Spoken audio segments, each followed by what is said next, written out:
Namaste everyone. Welcome. Today we have with us Mamta Rajnayak ji, and the topic is artificial intelligence and spirituality. She has 18 plus years of work experience in the field, and she's been leading her organization's AI-driven projects and offering the consultation to universities around the world in designing and enhancing their advanced analytical programs. She also has many patents and research papers to her credit, and she's passionately and actively working towards fostering a culture of inclusion and equality at work. And we're really looking forward to your session today. Welcome again, and over to you. Namaskar. Thank you so much, Aditi ji. Thank you so much, Ramesh Bhaiya, for having me here. It is a really great pleasure, I would say. I know this topic is, something which people would be very interested in, but at the same time, I just want to give a disclaimer here that I am still, I would say, even after being, 18 years into the field of AI, I still feel that I'm just scratching the surface. So take this as my disclaimer to say that this is truly based on the knowledge or the experiences I have seen so far. There could be so many more things which I may not know myself as well.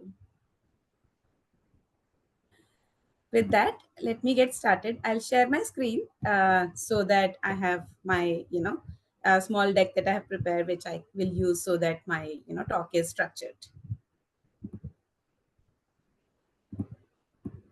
Please let me know if you're able to see my screen, Aditi ji. Is my screen visible? Yes. All right, thank you. So AI and spirituality, when we think about it, it looks like two different things. I mean, two different spectrums of aspects. And why I'm saying that is when somebody talks about AI, it's all about mathematics, machines, and those aspects, whereas spirituality is all about being human, really being conscious of ourselves, our surroundings, conscious of the environment, being very sensitive about it, etc. And that's why it, on a face of it, it looks like two different things. So I thought it'll be good for us to first level set the ground and really first of all understand what artificial intelligence is, so that we know what we are talking about from the beginning itself. If I were to say artificial intelligence, this definition I have taken from Coursera, which is a um organization which provides a lot of trainings into STEM courses, which is in mathematics, engineering, etc. So artificial intelligence is basically development of computer systems or machines that are capable of performing tasks that were usually done by human intelligence in past. So far, whenever we were talking about machines, it was more about the manual task, like which for if I go back 50 years or 70 years, we used to have tangas, and in the agricultural sector, you will see the farmers sowing the field themselves with the help of the hull and the bulls, etc. So it was all about hard labor. But over the period of time, when machine grew, it the machine started helping human in achieving these muscular physical tasks. However, with AI coming into the picture, AI is not now able to also make decisions. And that's why at time it is felt that do would we actually even need human in future, because 70 years back, when the muscular or physical tasks were converted into machines tasks, we felt that yes, these physically involving tasks can be done by machine, but all the tasks which requires brain or making decision, those will still remain with human being. However, with AI coming into the picture, there seems to be a blur of line between, the task that human does versus the task that machine does as well. And that's where, when we think about the task which are with respect to making decisions even for human good, you can, still count a few. For example, all the medical advancement and research that is happening, helping us in really coming up with new treatments, and hence, proving to be so good for human being. Similarly, there are so many different areas where, you are now able to identify the degradation which is happening to environment, making us conscious about that degradation, and hence allowing us to take steps for environment protection. And that too with the help of AI, enabling us in taking really steps which were not in our control. For example, using IoT, you can really go into different, you can place the machines in remote part of the forest, and hence, measure the environment and the, air quality, and lot more things there, right? If there is a, fire catching up somewhere in the forest, your IoT device will send you signals, and you'll be able to really protect environment and things like that. And then AI also proves to be, a good assistance on disaster relief, poverty alleviation. Why poverty alleviation? For example, if government starts a scheme to really help, poors. In past, poor may not even get to know that such a scheme exists, but now through AI, they would not only get to know, perhaps, if there could be an app, they would not only get to know, and there are certain apps like that where they would get to know what are the, different schemes that government is offering, or some NGOs are offering. But at the same time, they can also enroll into those schemes and take advantage of those, etc. So, that's how we see the gap is bridging between AI and human good. And that's where at times it is felt that, human good would also be achieved by machine, and would we really need human or spirituality then in future? When I was thinking of this talk today, I, thought couple of examples, and perhaps using those examples, draw perhaps a conclusion to really say that what can AI do and what it cannot. For example, uh, there is this app called Big Basket, using which you can order your groceries. And in past, when we didn't have apps like this, you would go to your kirana store and take groceries from there. Every time when you'll go to the kirana store, if the store person is in a good mood, or is naturally a pleasant person, would always greet you. And before you even asking, they would start, perhaps taking out stuff that you regularly take from them, and that felt like a personal touch. Nowadays, when, someone is ordering product from Big Basket, you may see something similar, right? They know your favorite brand, they know your frequency of purchase, they know your journal general likes and dislikes. So, the moment you land on the app, you start seeing those, recommendations, that why don't you buy this product? Oh, this product you haven't bought so for so long, so why don't you buy this? And things like that. Similarly, I came across this, app called, or this portal called My Meds 24/7. I've never used it myself, but I found it fascinating. uh, and I've never, tried it also, so I don't know how good it is. But just to take an example, you know, on this portal, you can upload your X-ray or any, reports, and it will analyze the X-ray or the report and throw recommendations to say that, oh, looking at your X-ray, perhaps, you have this kind of a problem, this is your disease, and things like that. Now, all of this AI is able to do. But what if I say that these are the only things which are available to you, and you will never have a human touch? Would you feel that you're missing out on something? And that's where, I feel that we would always feel that we are missing something. The reason being, if I were to pose, certain thoughts in your mind, I would say that, what about mood swings in your grocery example? To really say that, if, to the kirana store when I was going in past, if I'm not in a really great mood, or if I'm really, happy that day, The kirana person would realize that, and they would then, modify the way they are, interacting with me accordingly.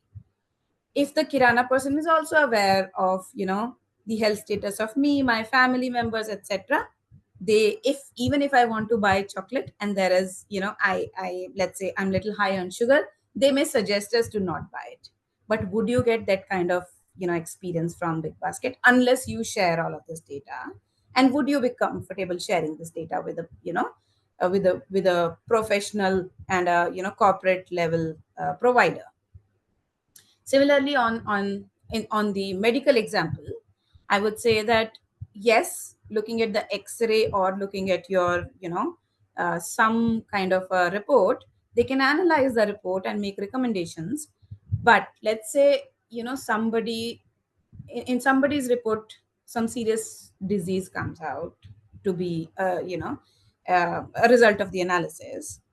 Would the portal or the app be able to really console or counsel the patient for their feeling after viewing the result? And those are the places where, even if we feel that yes, AI is really helping us, but at the same time, I at times feel that, it definitely will not achieve the levels ever what we as human are able to do.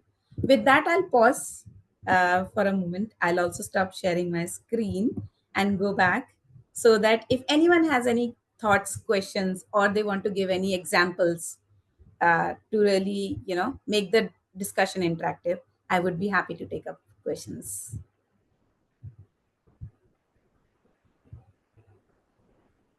Anything that is coming to your mind, any thoughts? Do you feel AI would replace human intelligence or spirituality in future? Do you think no, it'll never, but why do you think so? Any thoughts?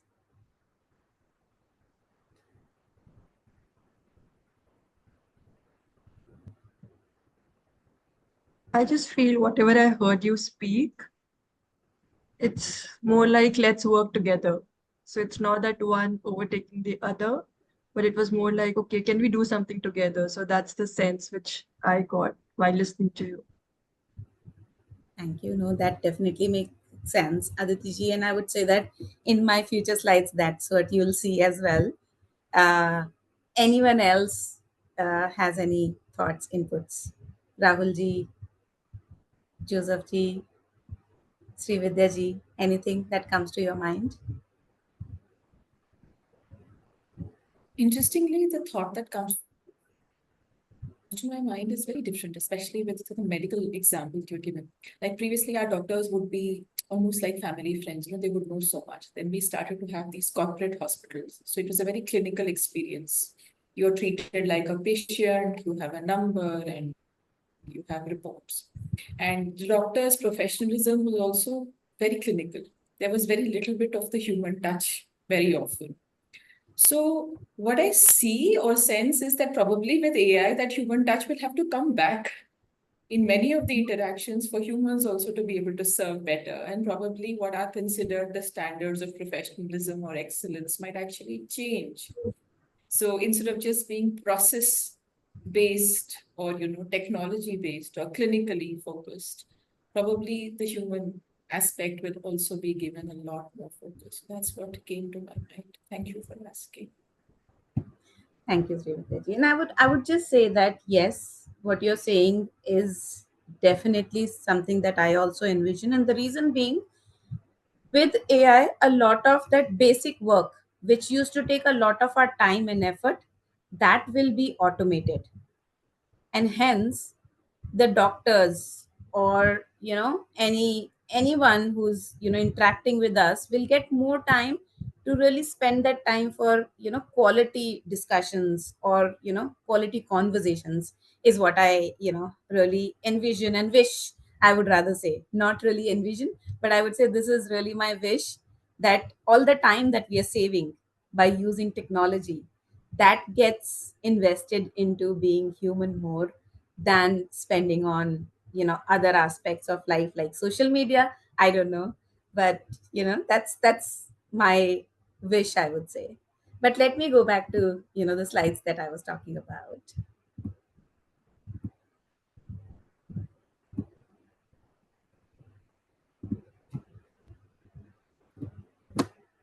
So, with this, like you said, Aditi ji and then Srividya ji, it's AI is going to become an assistance tool, which is already becoming an assistance tool, and definitely not a replacement of human consciousness or spirituality.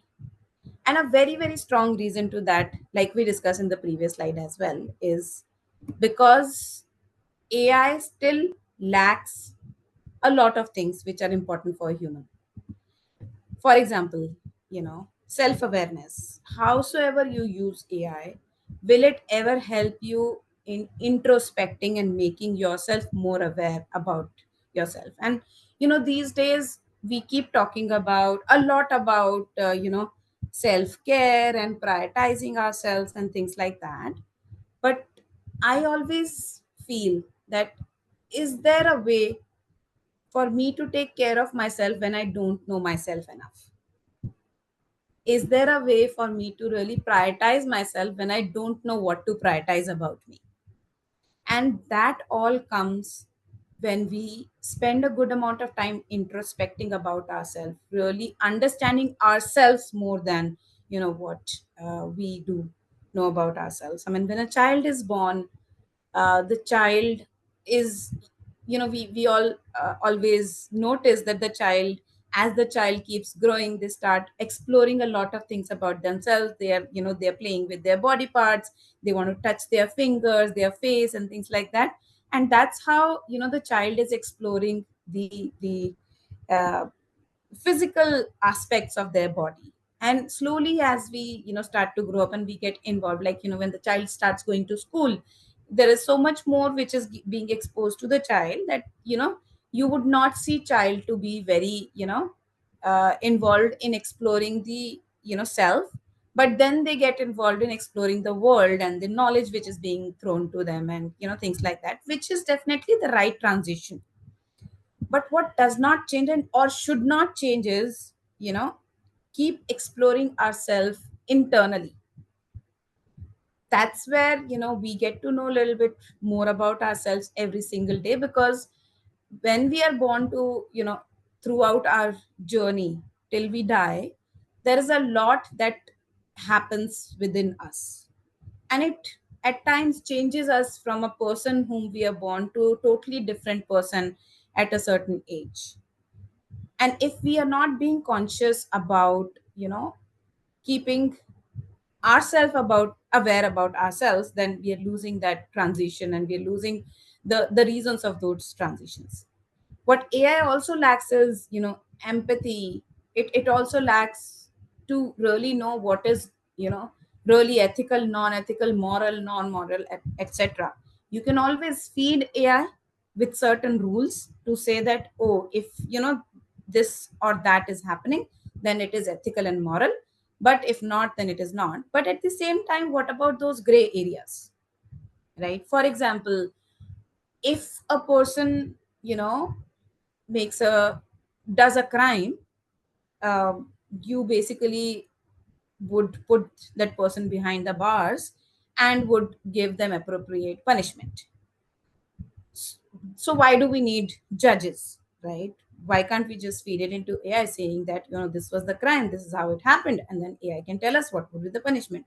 But why do we need judges and a full court procedure and all the hearings, etc.? Is because we also want to see the personal side of it, or the gray areas which can bound there. We also obviously want to test the truth, whether what is being happening there is actually what is said or what is projected is really true or not. But at the same time, even if everything is factually correct, but there still could be some gray areas to really say that, oh, this person did this crime because of XYZ situations, which AI may not be able to really compassionately, or I would say may not be able to think in a human way and take a decision which is more human centric and not really basis on the rules. And lastly, howsoever good we make AI, it will never be able to establish that, or make us feel that divine connection which we feel when we do something good for someone, right? at times when you might have felt that if you do something good for someone, if you go and donate something, or you spend your time in maybe a plantation activity, or you may spend some time with someone to teach them some new skill or something like that, the kind of feeling that you get, would AI will ever be able to make you get that feeling, right?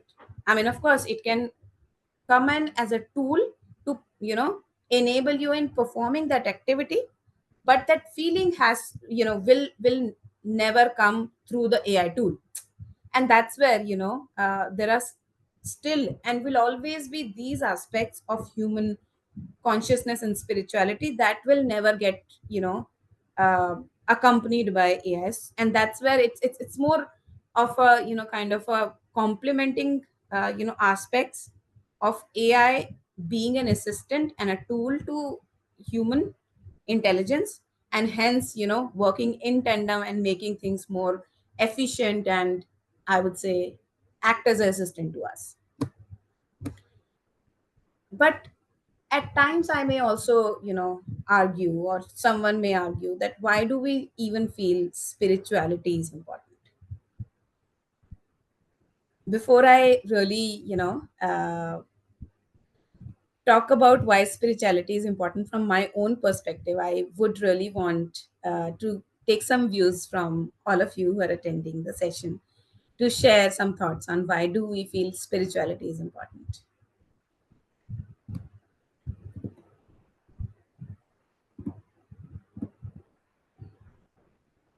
Any thoughts from anyone?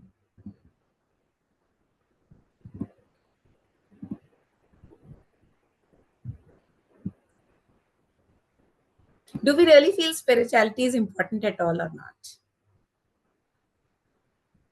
I will just say that for me, it's the purpose of my existence. I'm not sure if I can say that it's important or not important. It's just what it is. And as a general answer, it's just a way of life which takes you higher and deeper. So as deeper you go, the higher you progress. So in my opinion or in my experience, that's the key of existence. But we can surely hear about other people's point of view. Any other thoughts from anyone?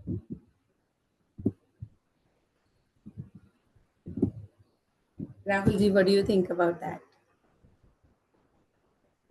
Although I am not fit enough to speak in you intelligent people, but what my view is that spirituality, the in the context of Indian philosophies, they says that it is the reality the reality which we out to know. So in spirituality, there is also uh, like a mix of the morality. It make you social, and of course it emphasizes the solitude of the pupils, and it make you know who you are. These are the points. Totally makes sense. Definitely very, I would say, deep thoughts, Rahulji. Sri Vidyaji, you were saying something. Nothing really to add, which is different. It just gives me a deeper meaning or perspective to life as it unfolds and its events. And it's like a journey, so you keep learning, and spirituality keeps that anchor or that perspective. Shortly. So let me go back to what I was, you know, trying to showcase from my perspective. Why do I feel spirituality is important? So, like you said, Aditi ji, it's more about it is there, and it is something which really would be something that is needed all the time, and to a lot of us, it helps us find a purpose of life. And that I don't know whether AI ever will be able to help us find that purpose. And that's why spirituality is very, very, very important to me and to all those people who, at some point of time, would want to really know what is it that they were born for. And in my experience, I feel sooner or later in everyone's life there comes a time when you feel that why was what was that purpose, why did the divine really brought me into the world. And that's where the concept of spirituality is there are so many different ways through which you can do self exploration and really find out what is it that was thought of in the divine's thoughts when they thought of bringing you on this earth. And that's very difficult to really explain, but is something that all of us would have experienced at some point in our life.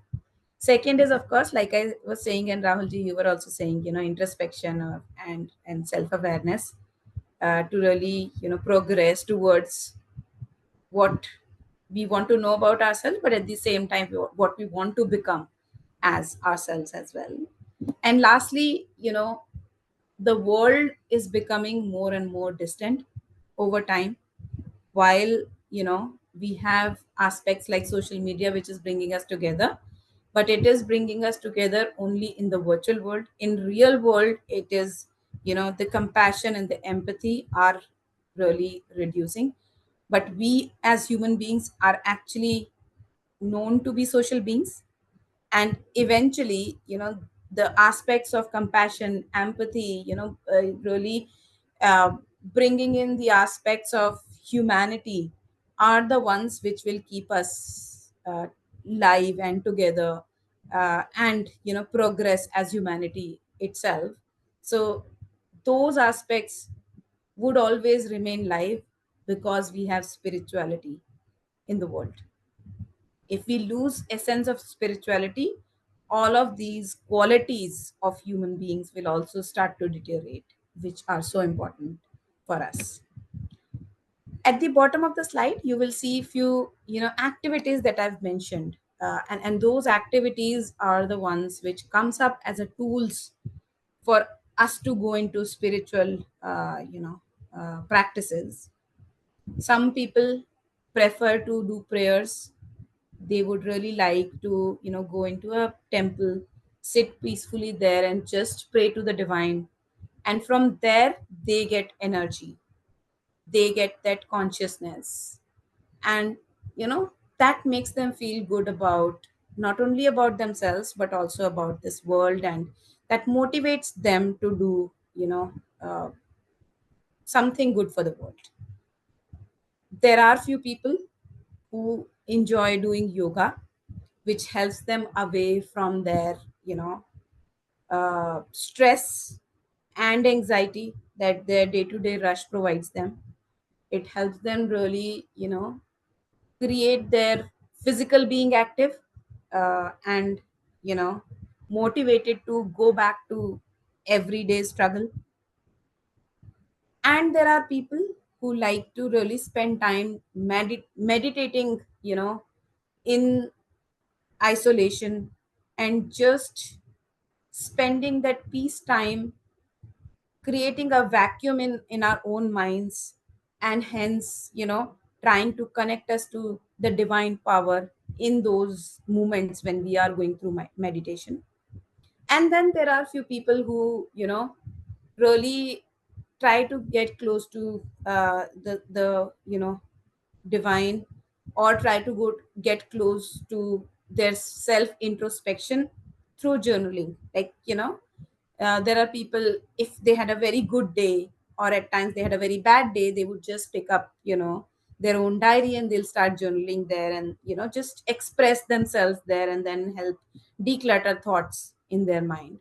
At times there are several poets or there are several authors, they are able to really carve out or craft something really creative when they are going into various emotions in their life. So these are all tools which helps us you know create different or which these are all tools which helps us experience that spirituality, or perhaps help us get closer to our introspection of self awareness and things like that. But one tool which works for one person may not work for other. For example, I'm the kind of person who've tried a lot of time being in isolation and doing meditation. I have not been still able to successfully do that. However, I really am able to do a lot of uh, I am really able to spend a good amount of time doing yoga practices, and also I enjoy going to a nice peaceful temple, spend time there, pray to God, and there trying to find my solace and uh, introspect and do a lot of those kind of things. Similarly, someone else could have their own choices and preferences. And how AI helps in all of these things is it can help learn from the patterns of different personas, likes, dislikes, what works for them and what does not, and help create that personalized spiritual experience for them, especially for the beginners.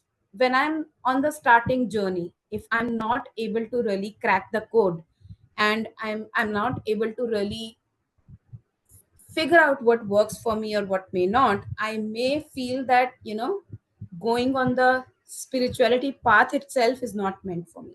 But that's not what may be true. And that's where AI can come as a assistance or a enabler for us to get started, for us to be provided with the right tools which will work for us by learning from the patterns of others who've gone through the same journey. So there may be uh, you may think of it simply as creating the segmentations of the people to really say that, oh, the people who are, let's say, working in the corporate world and they are very busy in their life with a lot of stress and anxiety and all of that, perhaps doing a half an hour to an hour yoga per day might be a great start for them to do.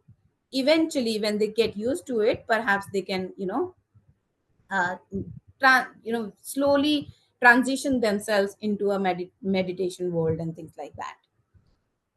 And there are a lot of not only getting this personalized experiences, but you can have pretty much, there are certain apps available where you can pretty much find a digital assistant which can remind you at the same at certain intervals to say that you haven't done for example yoga for so many days, it's time for you to do that. I mean, there are so many gadgets like that which can help you with the remediation and things like that.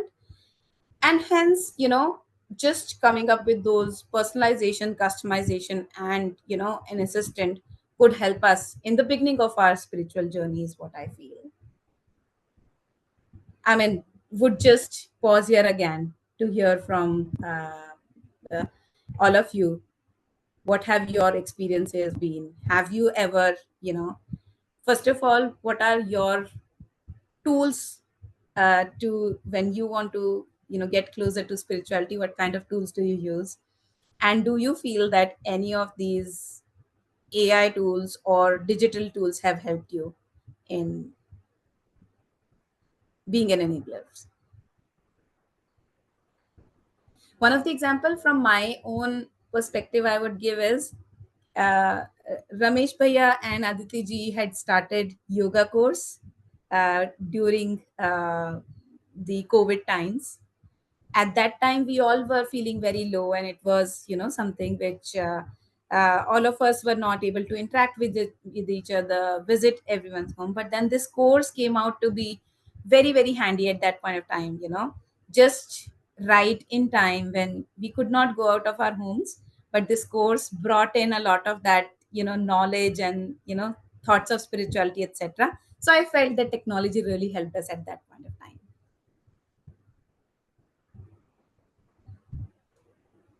Any thoughts from anyone else?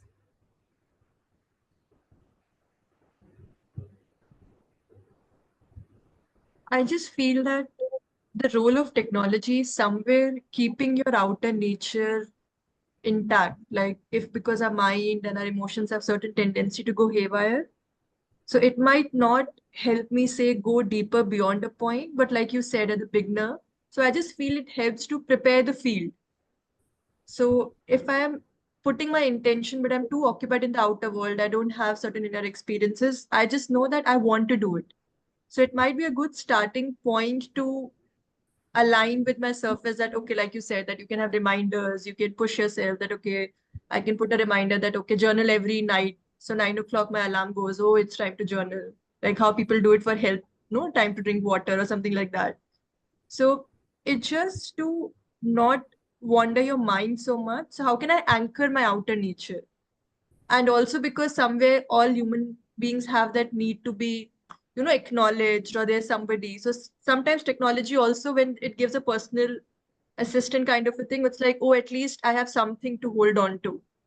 So if not a human being, then okay, see, this reminder is telling me, or at least this machine or whatever knows that I like this. Or because somewhere we even if we have those emotions apps or something, it's like they ask, they get you get those reminders. Are you feeling happy today? Oh, how about what's your feeling today? You have not rated your emotions today, something like that. So it's like, oh, this particular app remembers me. So it's on a very surface level, but it's always that somewhere somebody has to start. So why not? So that's what comes to me when you ask. And as a very sincere student, I'm answering every question of yours. So I think now it's time for other people to answer. And I wish, Aditi ji, I was carrying a lot of chocolates. I would have given you for every input that you're giving me. But thank you so much. It's very, very encouraging, first of all. At the same time, it's making this talk very interactive. Any other thoughts? Joseph G, you haven't spoken at all. So if you want to share some thoughts.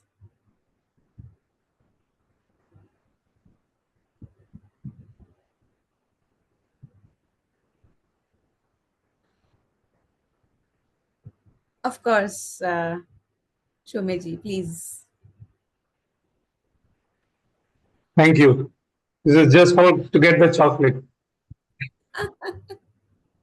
All right. So, yeah, when I saw the topic, I'm sorry, I joined late. I'm 9.5 hours behind your time. Oh So, my God, I'm thank a you bit so much late for by, the call. Yeah, thank you so much for taking yeah, out time I'm, and joining. I'm, I'm in the West Indies, uh, behind you a lot, but I got the last part, of your talk. And thank you very much. Yeah, I was wondering, like, how are you going to connect AI with, something as personal? When we think of AI, we think of something very impersonal, you know, whereas meditation is such a personal thing. So this interaction between, artificial intelligence and human intelligence, that is something which seemed very interesting to me.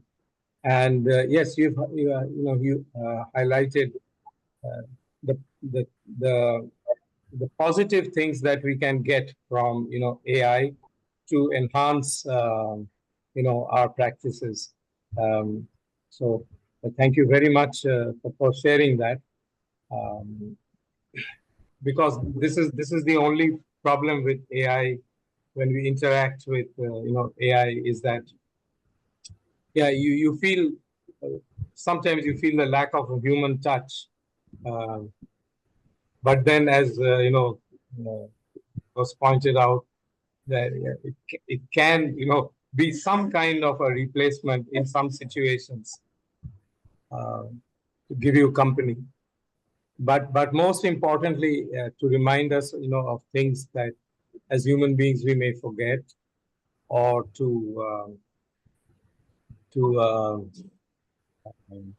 form make uh, formal or formalize some practices. Yeah. So we have to take, I suppose, the positive things from AI to enhance our experiences. Thank you. Thank you, Durjaji. Okay.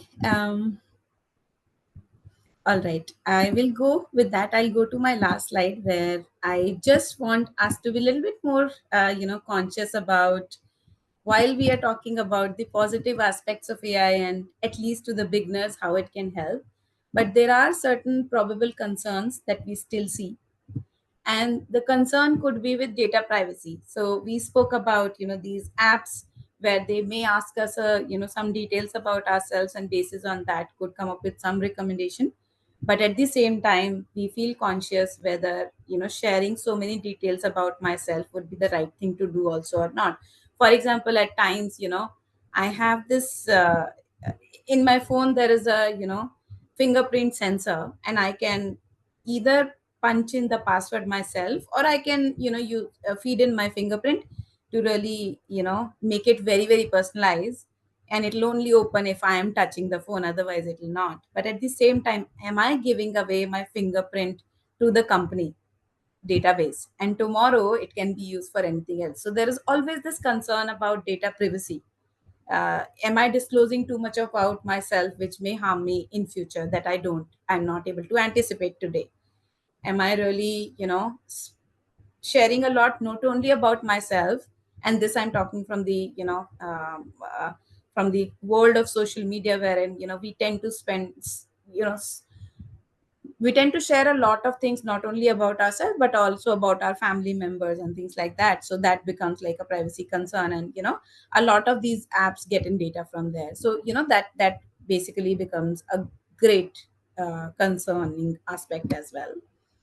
Second aspect, which we all spoke about, right? Would this really reduce the arena of person to person connect? Because now my app is able to, give me a lot of those nudges, which, let's say, in past my mother used to do. So will I slowly forget about, the need of having those nudges from my mother, and I'll totally depend on my, app or the technology? So those are the aspects which, are something which we feel concerned about. There is no right or wrong answer.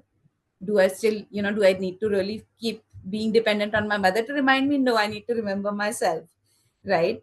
So if the app is reminding, it's basically decluttering my mind from remembering to do few things, and I can focus on more, valuable aspects of life, rather than just these, small reminders. So, those aspects are always there, but it's always a, looking at the from a two different, perspectives, and hence one could be correct and incorrect, but both could be correct as well.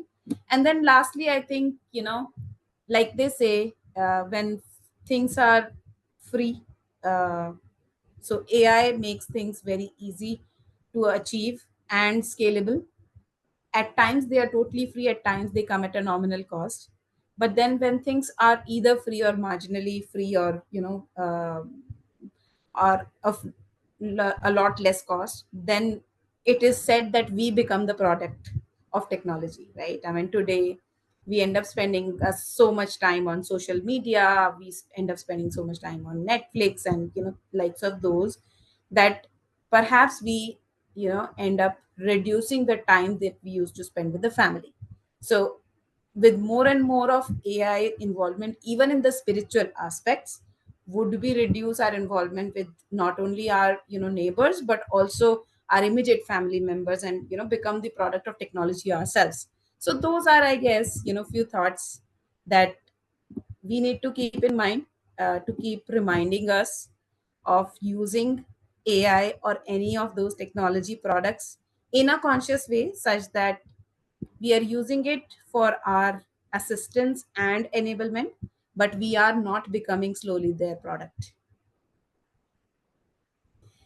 I'll rest my thoughts here and again open it up for discussion if anyone has any thoughts that they may want to still share further.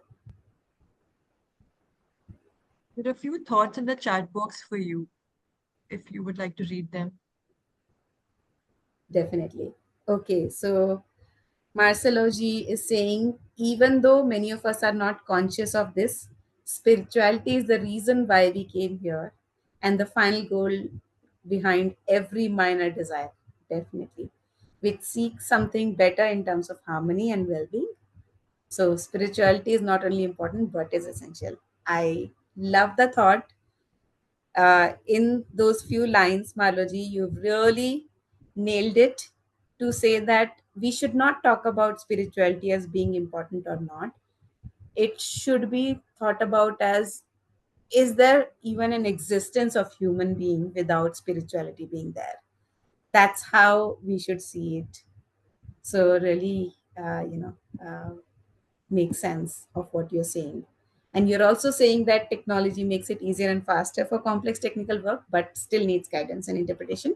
And that would always remain. I mean, today, when we speak about AI in the creative world, a lot of musicians, artists, they are also questioning, and feeling a little bit, I would say, insecure to say that would AI tomorrow create, start creating music of its own, or would start, creating fine art or a painting of its own. But I would just say that the level of innovation that, uh, you know, uh, human being can bring in, that will never get replaced with AI. I mean, if you think of AI, like I said in the very beginning in my slide, it basically learns from the patterns that it has seen and then implements it to make decisions. And hence, when it comes to deciding or making a decision on something which has never happened, you will never be able to see AI making those decisions. And that's where we will always be there. I think, Durjoy ji, thank you for raising hand.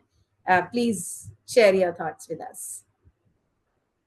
Yeah, so exactly in line with what you were mentioning just now, I have, I use AI quite a lot as a teacher. And I have seen that um, as of now, the positive thing about using AI is that it is able to gather a lot of information together and summarize, in a little space of time. But when it comes to precise information, I have found 100% I have to look at.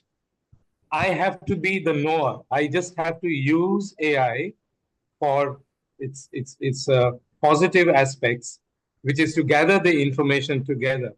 But when it comes to individual bits of information, I find if I have to rely on AI totally, I just cannot do it because quite often, it draws wrong conclusions, maybe by, because it has taken, some one off or two of the information, which is not the main line, information, and then presented me with that, which is actually a wrong conclusion. So I yes, as of now, it has to be, it has to have human supervision over it. That's right. I mean, contextualization is still a far-fetched dream, I think. You know, they can give us information which is factually correct and is there as, a guidance for us to take decision. But at this end of it, contextualizing it to the situation and hence making a decision which is relevant to the situation at hand, that will always be something which I think would remain with human, howsoever AI can try. Thank you. Thank you so much, Durjaji. Any other thoughts from anyone? The another positive point which I want to add in this, that like it is the similarity between AI and spirituality. Like when we talk about the spirituality, it seems like the pure reason and the thing which is pure and void from the favors and like all other senses. Like when we talk about the Nyaya, Nyaya says its name at Nisre, which is the goal of spirituality. So according to Naya, Nisre is the goal of the spirituality, and Nisre is the condition which is very mechanical and which is derived from the all favors. And similar thing we see in the AI. Like when we see the AI, we ask Chat GPT for something. So like when we ask about the morality to Chat GPT, so they give the view of different peoples. Like like this professor is says about this to the morality, and this professor says about the this moral. So this they have not any their favor in the case of AI. So it seems like spirituality, and which is favorless, which is pure and devoid from all constructions. So that is- That's a very interesting way of looking at it, Rahulji. I never thought of it this way, but it's a great food for thought for me as well. So thank you for sharing it. that is all. All right. Maybe Aditi ji, I'll hand over back to you. Yeah, we can Thank just you for having me here. Very, sure. very happy to talk to such an engaging audience. And I was really wondering, how would I be able to really relate AI and spirituality when I was asked about, this session. But I do feel that the audiences have really helped me in the entire session. So thank you. Thank you. We'll just see if Shri Vidyadi, if you have some last words to add or any reflection before we close. Thank you, Mamta ji, and thank you, Aditi, and Rahul ji, Mr. Joseph, Marcelo, Roger ji, for for sharing so much of your deeper insights and your experiences. Mamta ji, your talk was very, very intriguing for me. When I said, okay, AI and spirituality, I said, yeah, this is so disconnected. One has to find a way to connect the two. And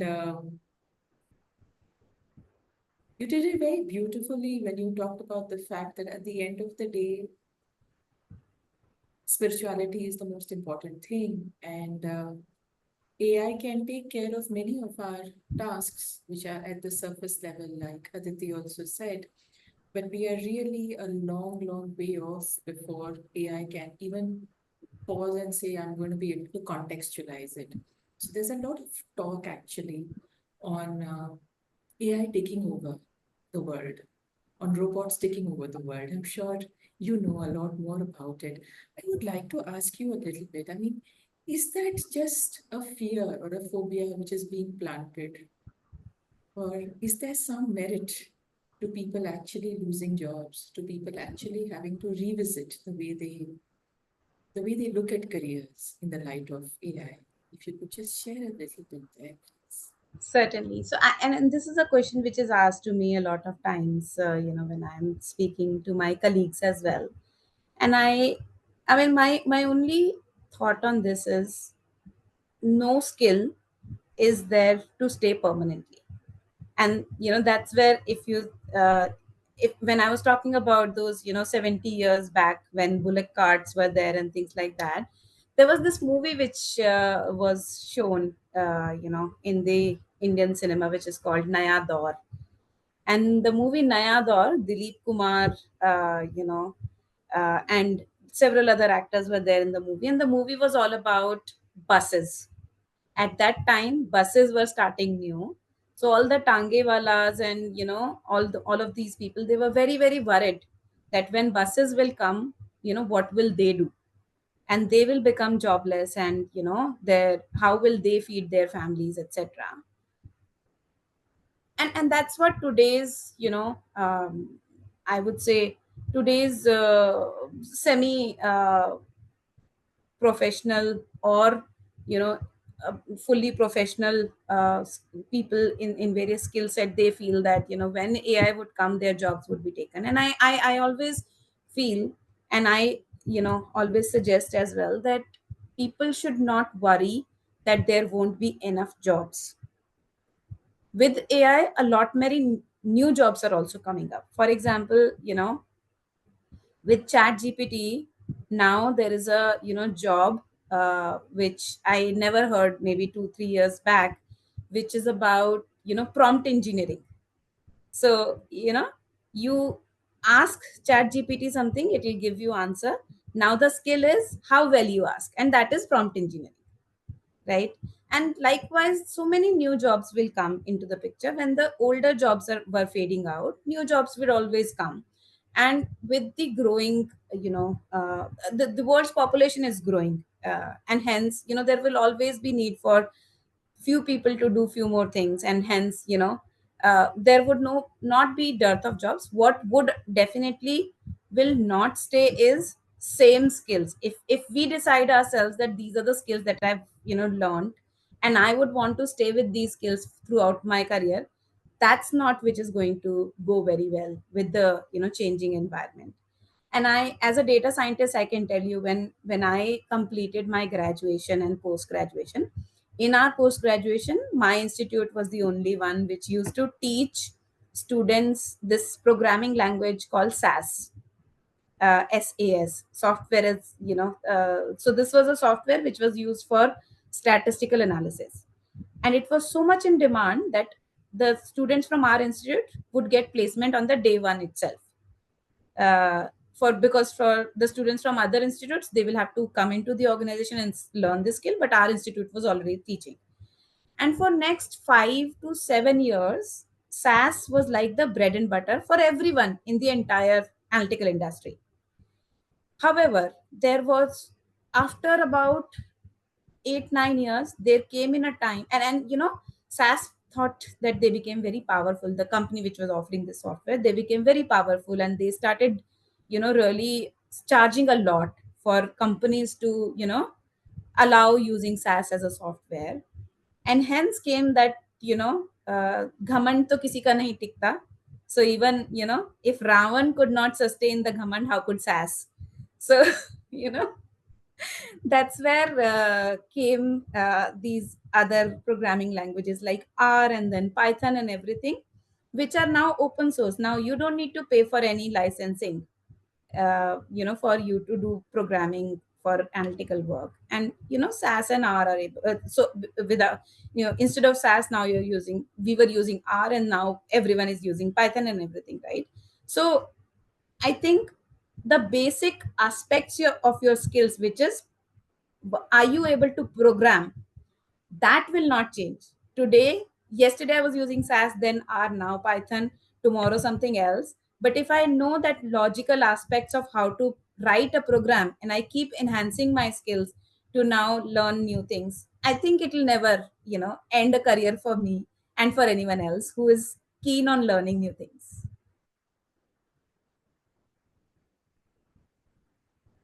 I hope I answered your question. Thank you so much for sharing a question that must be often asked of you. And I felt it was important for us to also talk about it here. So some things that stay with me is that I think we need to face life with a lot of courage. And AI, pushes us to have that courage to learn new things, to be on the learning curve. So if we were to see it as that, then obviously there is a lot of spirituality that just comes alongside if you were to look at it. The other thing is, this term is used a lot in AI also, deep learning. I think students have forgotten sometimes to learn deeply.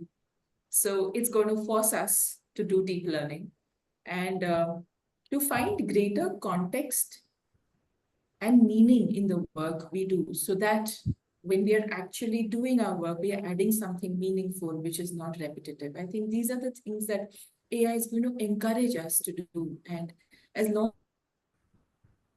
as all of us are able to meet those requirements, I feel AI is going to be a boon and remove a lot of repetitive work. And that's what I really take away as the essence from your session. So as long as students and professionals stay rooted within and seek to engage with themselves, seek to learn and do deeper learning, and have the courage to learn and unlearn and relearn, maybe then the distinction between being spiritual and applying AI doesn't really exist anymore. That's something that comes to me, and it comes to me so beautifully from what all you shared. Yeah, I don't have much else to say apart from thank you and gratitude for all your sharing and knowledge. Thank you so Thank you much. so much, Srividya ji. I think the way you have beautifully summarized, I myself did not think of it so beautifully. So, a lot of gratitude back to you.